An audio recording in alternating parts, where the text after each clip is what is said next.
alors ngai na kende ko sambela nzamba la kisinga vision abitala ndenge président JB tala liwane ndenge kozala alors nzamba la kisinga tango ba annoncer liwa ya président JB na moni mboka mobimba alerté bato bazolela ndenge balelaka interview mo Kofi asalaki alobi biso le tokomisi ba 70 ans mais hier kalaté a kokisa 50 51 ans tout le monde est au courant de ça nani ngo Kofi ye mwana wana garçon Kofi le baki a dit musicien ngo Kofi na 50 donc je suis sûr que comprendre bien Kofi Olomide il est lié spirituellement par Fally. Oui. Parce que asala nini pour bimana spirituellement Fally pour non il fallait pour bloquer Kofi fallait pour bloquer Giblon c'est-à-dire fallait pour bloquer ba musicien nyos pour ça bazali wana. C'est là yo binenge nza pas révéler. Parce que basala nini pour bimana na blocage fallait. Na minute yo ye a ko kabitumba na soute.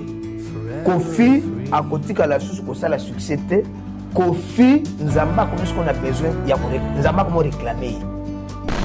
Première fois Kofi a finga JB. Nazo rappeler bino le mobo ezaki na tamo boy Kofi ando beta ba concert trop na ville wana. Mais pour le moment beta soutien. Alors JB pe le la beta ba concert. Ezaki na ba prêtre mo ba utai poto. Ba yaki awa. Alors au lieu ba kende concert à Kofi ba kende concert à JB. Alors bateau yo alors Kofi a une nouvelle one batunier mais ba bengi ba ibse ne to kende concert mba moko à largage et ça première fois ta a finga kaye donc ça ndenge na yi ya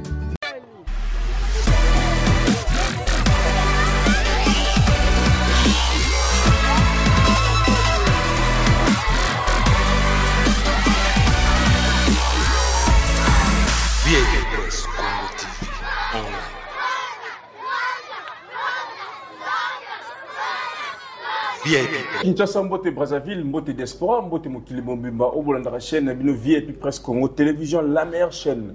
Chaîne el rabino ma sixième malonga, chaîne etendela ba invité tapirou, chaîne el rabino ma solo o édifier kabino par rapport ya ba thème na ba sujet te longa na ba émission. Chaîne o yara na mambo finga te, chaîne o yara na ba sujet te pour nous créer buzz, chaîne o yara pour na mbuzanga tina te mais chaîne o yara na ba sujet ya malonga o fortifier kabino à travers le monde. Les autres membres pasteur Joseph Bakajika, aux amis habituels, les émissions de 168 émissions Bolinga kana VIP Presse Congo Télévision. Les autres membres ont parlé des dossiers Oyo à l'Obaka par rapport à l'émission Oyo et où t'es collé quand tu salais de cela 2, 3 ou 4 mois passés. À l'Obaki par rapport, il y a Jibem Piana et Kofi Olomide va télémissi bango na bakiti. Ba teson bakiti panan et pourquoi les autres zoninaye tu meka un peu poser la question par rapport et message à passer les missions où tout ça l'angana image ali butala belé à travers le monde bana poto bolanda bana Kinshasa bana Brazzaville Kenya Burundi partout dans le monde où butala les missions où nous zo ba oboye bien très bien et le mona yeto zongina le loto tunaye par rapport ya ba question oyo tutunakaye te na ba émission les gina automoni et kokisani pasteur je suis bonjour mon ami bonio Kimi ezali na kombo na Yesu. Parce que je suis continue mon émission. Au pesa message aux homona Jibem Piana Kofi Olomide ba télé souvent na ba kiti. To moni pe le lo concert ya JB ya le 10 mai ezaki annulé. Concert pe ya Kofi o ezaki prévu beta na mois de juillet dans un mois pratiquement ezaki sous annulé. Par rapport au message de pesa qui yango salami beaucoup thème sur na kiti. Nini salami o benzama révélé par rapport à ça. Il y a deux personnes majeur dans notre musique. Moi, je suis leader à la troisième génération. Avec leader, mais pour le moment, il remplace Papa Wemba, c'est Kofi Olomide. Afin d'être dans la kiti, il y a troisième génération. Alors, la quatrième génération, on avait Jibem Piana. Il y a leader, il y a quatrième génération. Le message, on a appelé ça qui, na monaki na bakiti on va fandaki, ba télémisi bango. Pe mutumo va récupérer dès kiti on a fandeli yango. Et tu vois comment on a que concert il y a JB na poto ezaki annulé et deuxièmement na leki surtout pour na ko signifier mais c'est par rapport à l'annulation à concert il y a Kofi Olomide et parce que mutu spirituellement ceux qui va déboulonner comme passe pour makamune banda ko simba talaka na la interview moi JB puis na zo bakeno il y a Roger pardon azo bakeno ceux qui tozu ba visa ndetoko banda promotion est-ce que papa chéri JB na BCBG na crédibilité bana on a ambassade na ba voyage ba sala est-ce que le logis baza mutakolela aza mutakolela visa jibaza mutako quelle est la visa c'est spirituel il faut ba banda d'abord na spiritualité pe oyetikali ekozala facile et Kofi tozomona azolela na kombo ya mutu moko azobenge jida azobenge traître Kofi Olomide concert wana ezangi na producteur qui production na yemoko. So nana ko influencer producteur en fait sa concert au moment où yo moko za producteur à concert wana. La plupart pe ba concert ya wazeko ezaka yemoko tamso produire ça mais ele kakanango. Donc eza première fois te Kofi a s'autoproduire soit na concert soit pebi ba concert akaleza ki mamane na gisha zo mbongo. Te nyo lo biazo lela pona mutu mo parce que concert eza yo moko yo moza producteur à concert na yo nana ko influencer possible si concert il était nani production ya mutu mususu ko kende intoxiqué batu ba nile concert wana mais to moni yo moko zali producteur ya concert wana ni ne ko empêcher mais ni ne sala que mutu ake na ambassade ba pimele visa mais mutu moko ya intervenir ba PC visa to moni ba to belao bailo kanto ake potwa abeti concert azo remercier mutu moko boy azo ba que non c'est grâce à artiste tout le monde wase kwa azo remercier mutu moko boy oh c'est grâce à ende na même mande ba concert wana zo bete ko za mutu moko boza na sous-bassement na se wana azo parce que alobi que la mairie mutu ya nile eza mutu moko wana ko kozala zo influencer la mairie ndenge ba influencer pas ambassadeur que ko pesa watu na visa te foka ngai parce que mutu c'est un artiste. Les artistes, azule na kombo ya traître aza muto azaki na ye akabwe na ye donc tu es bi conflit entre ye na mwana ye azaki travailler na ye nous connaissons pour ne pas citer son bon nga na otanga kombo parce que l'émission c'est Kin 168 aujourd'hui Kofi Olomide na kombo Fally Ipupa pendant ndep même ba intervention bien les réseaux sociaux ba mona même ba je sais pas si ba journaliste qui que ce soit parce que tu es ba sur les réseaux sociaux mona sont journaliste dans un téléphone ti ablo ti makili là où il est journaliste yena na mona ba tsoleki ba lobi que non c'est Fally qui à l'auteur mais Kofi Olomide te Fally Ipupa na yoki amna Kofi Olomide te na yoki na ba réseaux sociaux ba lo c'est Fally qui à l'auteur il y a annulation, il y a concert, il y a Kofi Olomide. Fally c'est un artiste et musicien. Influence là par rapport à Nini, il y a concert à Kofi Olomide. Na lobaki a muto télévisé on a quitté Zaïe. Parce que loba vraiment. Ah na zoli nga autant comme on a été c'est lui qui est la base. Oyebi po muto ateko physiquement il faut d'abord esprit spirituellement. Même Ndoki avant de faire le chef projet na yo physiquement boy. Spirituellement c'est ça déjà na même mise likola vie na yo. À ça posséder spirituellement. Et nous sommes ça là toi qu'on dicter physiquement bande monde ba réaction na le baki c'est un garçon moko oyo aza auteur ya makamwana oyo afani na oyo azo sala ki ba mission mingi makamuna bango simbate c'est ce garçon là alors na le baki que il fallait service muto aza na capacité ya kokoi ce garçon les aka jibe piano parce que parce que je suis abozo baki non l'unique musicien oyo bloqué mission si Fally Ipupa à Télémissi, leader à 4e génération, à Kiti, à Télémissi, leader à 3e génération, à Kiti. Pour gagner quoi? Mais, Ezapo a bénéficié de la notoriété à Zanangolelo, succès à Zanangolelo. Parce que, avant, au dominer, il faut oser le dessus sur le bas, dominer déjà. Il y a un peu de code de verrouillage, non? Il y a un peu de bloqué bango.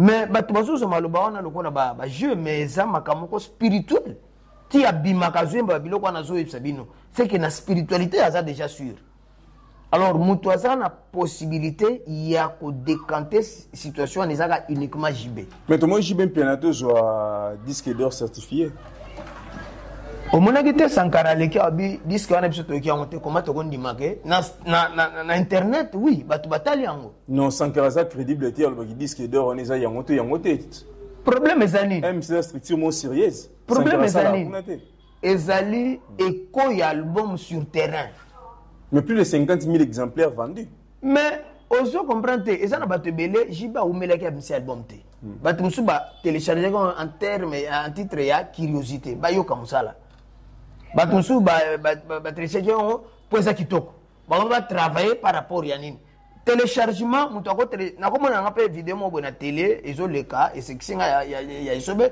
na télécharger na ngango Donc, comme on appelle le mot, c'était comme un téléchargement. Mais sur le terrain, sur le terrain, à part générique de bêta qui, mais banzembo net fait de l'amour et bêta. Titanic et bêta. Tu es bien impact ya album. Si vous avez le logo Titanic et joué disque d'or to wanga ndeni. Si vous avez le logo non album a bimsena équipé avec bimsena de to wanga ndeni. Pour et bêta donc a joué là on va contrat et belé.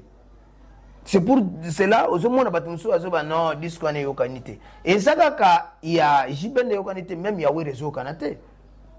Oui, la misi album est belé générique est belé bimia ba Jamaïque ba. Mais tout le monde qui pendant fallait pour pas bisi formule 7 album eux s'opposaient qui n'a fallu pour c'était rien que Zebuka neni balle de match j'ai bien piano. Générique est betaki. Mais banzembu vraiment ezo kanate. Banzembu pene yo kanaki ti yango batu musu ba dotaki or vente ya sur internet na vente physique ba CDT comme soute ba cassette te comme ka sur internet. Alors vente nango na oyo toyoka sur terrain c'est différent. Donc nenga zawana disque d'or ça solo ezali confirmé à gagner par rapport il y a multitude il y a bateau ba télécharger parce que makamyo sur le loko mako le en internet. Wana tozana discussion te mais sur terrain na banzi soki lelo batuni nzembo ya JB ya fait de l'amour mututo ayemba ngo banzi munete bakipe mututo ayemba ngo mais soko tuni mutu pena yembelo nzembo ya balle de match wane balete sous les amours passés. C'est sur base ya cela ndo moni batu musu bakota na contradiction. Mais sur internet était kamaki. Mais pour makambo des la décanter parce que yemoko Kofi a kokako bimasu na prison ya mwana wana te.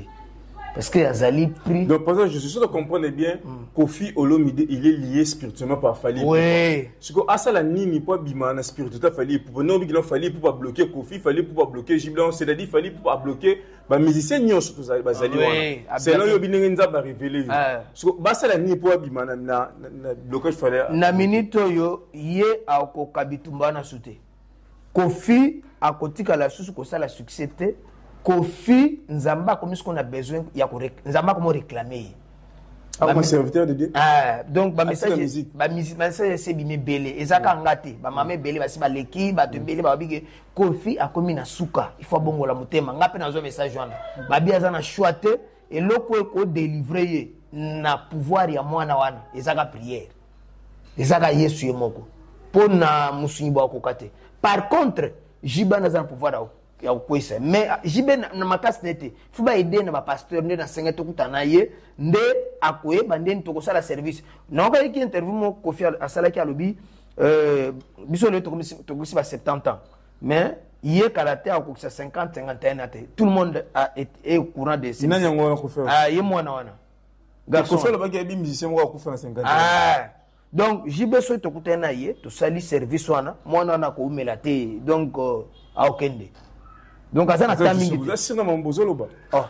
Mais on va dire que télémission. Parce que Kofi pas entouré na pasteur, JB pas entouré na pasteur a fait nzamba lo par rapport à la spiritualité artiste. Merci ndengolobi. Webi na médecine de l'autre toza na ba domaine belé. Toza na ba ophtalmologue, toza na ba dentiste, toza na ba chirurgien, ba gynécologue. Mon na spécialité na yé. Donc on y a tel comme gynécologue, on peut s'en pédiatre au kangote. Donc, na ba pasteur peut to zabongo. Eza na pasteur mususu ata ba benge akosambela na ye, mais eza particularité na yete. Omoninga na umela mingi na ba prière na mangenge na sala ba va et vient belenza ba singa na pesi loko be eloko moko ba to bele ba pasteur bele ba senga na pesi bangote. Ngana ba te ke njour nzamba koko tsana makambo. Même na mambo foot nzamba koti sanga. Donc, makambo na lobaki muto ko sala service wana il faut la salle 13 ans à ebinzo ta moi cité. Beninga za batake pas sango, atake pas nini. Demain pasteur aza marié. Pasteur aza marié ko kamote. Donc je sais pas pasteur on va na 13 ans hors marié bimana moi cité Simbate. Mais na personne exemple à Joseph non? Na personne exemple à Joseph no baki afane na prison pendant 13 ans. Alors le Kamobo ezaki na mboka c'est que a interprété vision pharaon a mis direct na prison ezaki marié té tant ouais direct a pesi solution le Kamobo direct à du mariage a balamba la moko de bon musu nzambe asala ba provision na yi Donc likambo oyo nzaba yebeke kozala boye nda préparaki biso déjà et na kati ya mboka na biso ezaka na 3 personnes bakosala makambo wana baza 3 mais lokola de déjà tozalaki 3 oyo tozalaki na mangenge tozosala makambo oyo mibale déjà basi babali déjà ozala mpasi mpo basala donc nga nde munatikali naza qualifié kosala service wana naza qualifié kosala service wana ce président tokutani na ye akomona dernièrement na apesaki message mona obi ke sans tarder pona ko na pesa message mo par rapport à président obi ke ne suis de mort elanda ye oyebi message to ni moto sala ke bon bato bakolo bandeni balobai ke non monsieur de mort elanda ye président akufi président Jiba akufi taza vivant il lo ba passer te le problème c'est quoi na meka ki un peu ko fan ata on a pesi message wana ke esprit de mort lokolo elanda ba te belé bando ciblé. Alors tant on a fandi na base to soleil qui na obi na moni vision nzambazo la kisangai ndenge balakisa Jésus liwana ye avant kufa tanga matengomba balakisa ki Jésus liwana ye ndo moneka sa misenyero ko longo lelo ko liboso na ngate balakisa déjà ndenge liwana kozala alors ngai na gene ko sambela nzamba la kisinga vision abitala ndenge président Jibetala liwana ndenge kozala alors nzamba la kisinga tango ba annoncer liwa ya président Jibe na moni mboka mobimba alerté batu bazolela ndenge balelaka Moïse Kabila batu wale ne balele président Etienne Tshisekedi ne comprendre motoyo azaki une étoile donc président Jibe ne na soki asalaki politique il allait être un président de la République donc azamu tomo azaki une étoile ya ba président na moni pena liwa na ba comparer on a batu ya minene wana.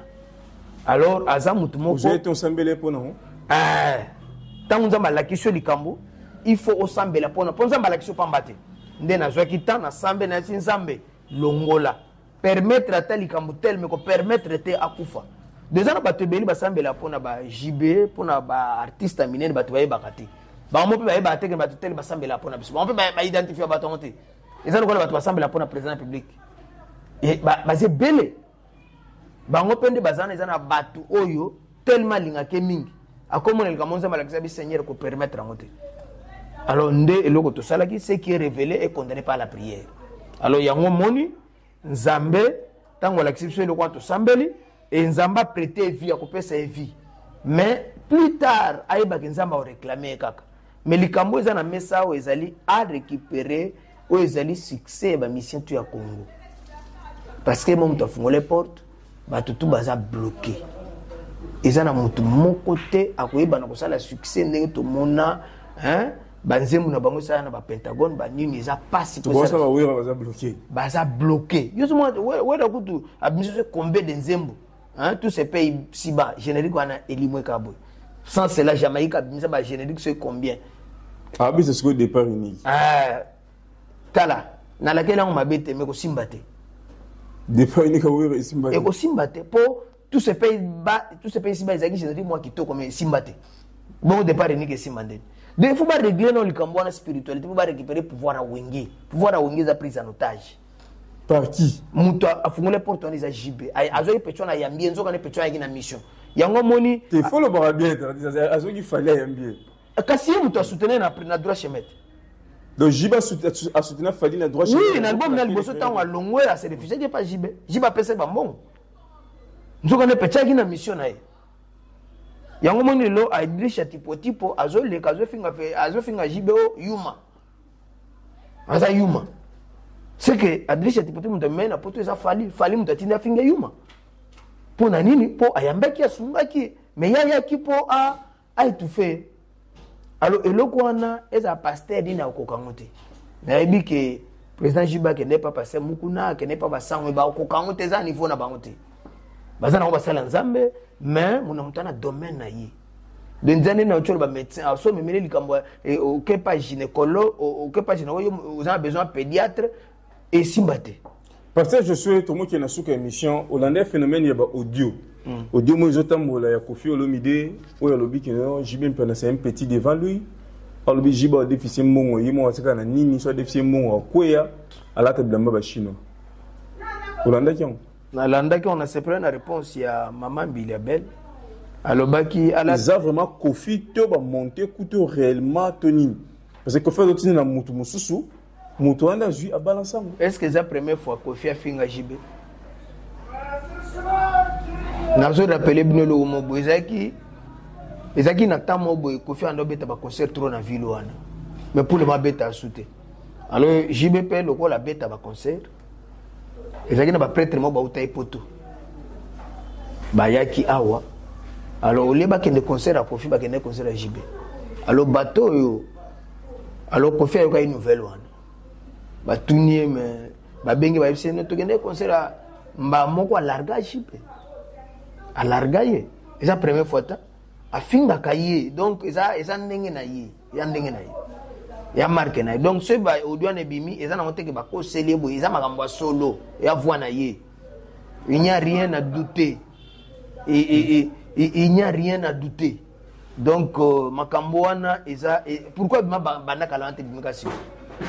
Pour moi eza vrai. Et vrai. Montage yali mais pour bazwa voir mutu ndenge wana peneza pasi eza vrai. Déjà ka bateau yo bazwaka yebi mwana nsuka lobaki ya kende pas Kofi ya baso. Oui, c'est pour dire que eza première fois te. Donc atambola toujours sur les traces il y a koluka JB ba problème. Donc il fait un temps ba yemba ensemble ba boakelana ba se dédicacer na banzembo il fait un temps ba relation na bango ezaki sous bien te. Alors eza étonnant c'est depuis très longtemps. Alors eloko ngana lo bezaka ko apuyo maman bilabela lo baike non ko la teno bilamba cher musala tia moins cher mais l'essentiel lesako sala élégant.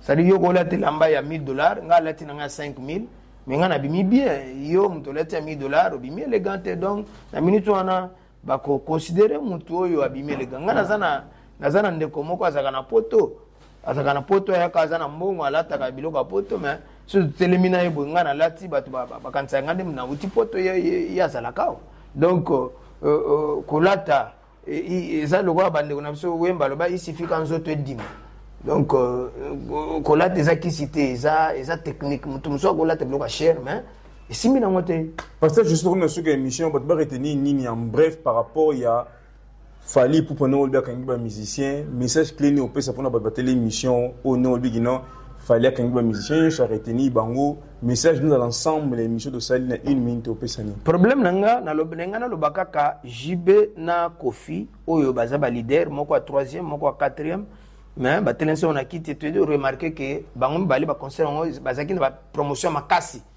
mais na suka nango ba nilango.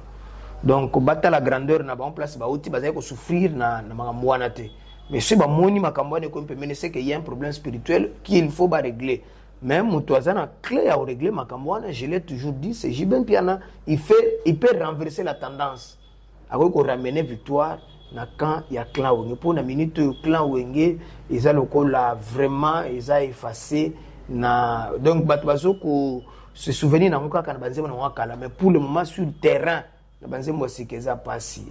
donc JB Mpiana a conscience et a sauvé musique congolaise na kati ya souffrance na kati ya passe na kati ya gouffre où ils allaient traverser tant difficile mais c'est lui qui a la clé j'insiste c'est lui qui a la clé et a ko fungola makambo wana.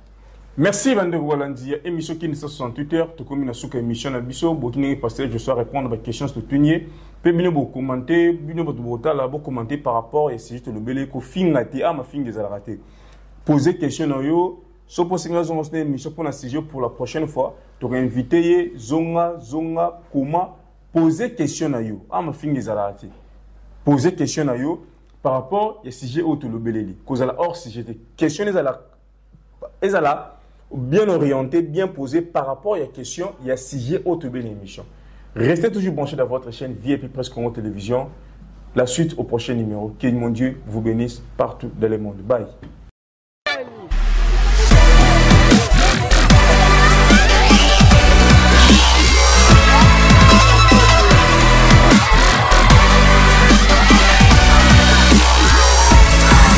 VIP Presse Congo TV online.